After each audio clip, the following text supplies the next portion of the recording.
Hello, నేను doctor Indrani, IVF consultant at Hegde fertility centre Suchitra branch. ఇప్పుడు స్త్రీలకి రెగ్యులర్గా పీరియడ్స్ అనేది వస్తాయి. వచ్చినప్పుడు వాళ్ళకి ప్రెగ్నెన్సీ అనేది ఒక్కొక్కసారి రాలేదు అని వరీ అవుతారు. సో రెగ్యులర్ పీరియడ్స్ ఉన్నాయి అని అంటే దానికి అర్థం ఏంటి?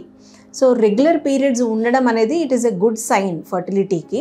ఎందుకంటే ఇప్పుడు మనం మామూలుగా ఏంటంటే ఒక కపుల్ని 1 year ట్రై చేయమన్నప్పుడు వాళ్ళకి రెగ్యులర్ పీరియడ్స్ ఉండి వాళ్ళు ట్రై చేసినా కాకపోతే నెక్స్ట్ వాళ్ళకి మనం ఏదన్నా ఫర్టిలిటీ ట్రీట్మెంట్ అనేది ఎవాల్యుయేషన్ చేశాక సజెస్ట్ చేయడం జరుగుతుంది. సో ఇప్పుడు ఏంటంటే బేసిక్గా అసలు ఫస్ట్ రెగ్యులర్ పీరియడ్స్ అనేది జరగాలి. ఇప్పుడు ఏంటంటే మనకి ప్రెగ్నెన్సీ కావాలి అంటే ఎగ్ ఉండాలి, స్పర్మ్ ఉండాలి. సో మనకి ఎగ్ రిలీజ్ అవ్వడం అనేది ఈ రెగ్యులర్ పీరియడ్స్ ద్వారా అర్థమవుతుంది.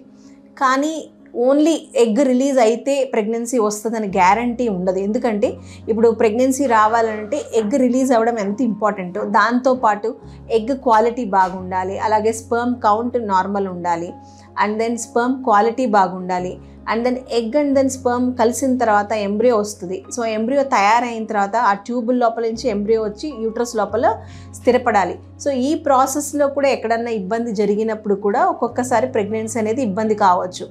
సో రెగ్యులర్ సైకిల్స్ అనేది it is a good sign for fertility. But అది ఒక్కటే కాకుండా బియాండ్ కూడా వేరే అదర్ ఫ్యాక్టర్స్ ఉన్నాయన్నమాట ప్రెగ్నెన్సీ సక్సెస్ఫుల్గా వాళ్ళకి రావాలి అని అంటే. అండ్ ఇంకొకటి ఏంటంటే రెగ్యులర్ పీరియడ్స్ ఉన్నప్పుడు మనం చెప్పుకుంటున్నాం, ఇప్పుడు ఓవ్యులేషన్ అనేది కరెక్ట్ టైంకి అయినప్పుడు వాళ్ళకి పీరియడ్స్ రెగ్యులర్గా ఉంటాయి. సో ఈ ఓవ్యులేషన్ కరెక్ట్గా అవ్వడం వల్ల ఏంటంటే మనం ఈ ఫర్టిలిటీ విండో అనేది క్యాలిక్యులేట్ చేయడానికి కూడా మనకి హెల్ప్ అవుతుంది. సో కపుల్స్ ట్రై చేసేటప్పుడు వాళ్ళకి కనుక రెగ్యులర్ సైకిల్స్ ఉన్నప్పుడు మనకి ఈ ఓవ్యులేషన్ టైం ఏదైతే ఉంటుందో దాని ప్రకారంగా మనం ఈ ఫర్టిలిటీ విండో అనేది అడ్వైస్ చేస్తాం. బికాజ్ ఈ ఫర్టిలిటీ విండోలో ఎగ్ అనేది అవైలబిలిటీ ఉండడము, దానివల్ల ఆ టైంలో వాళ్ళు ట్రై చేస్తే కనుక వాళ్ళకి ప్రెగ్నెన్సీ ఛాన్సెస్ అనేది ఎక్కువ ఉండడం. సో ఇది మనం ఏంటంటే ప్రిడిక్ట్ చేయొచ్చు ఓవ్యులేషన్ టైం, అది ఫర్టిలిటీ విండో అనేది.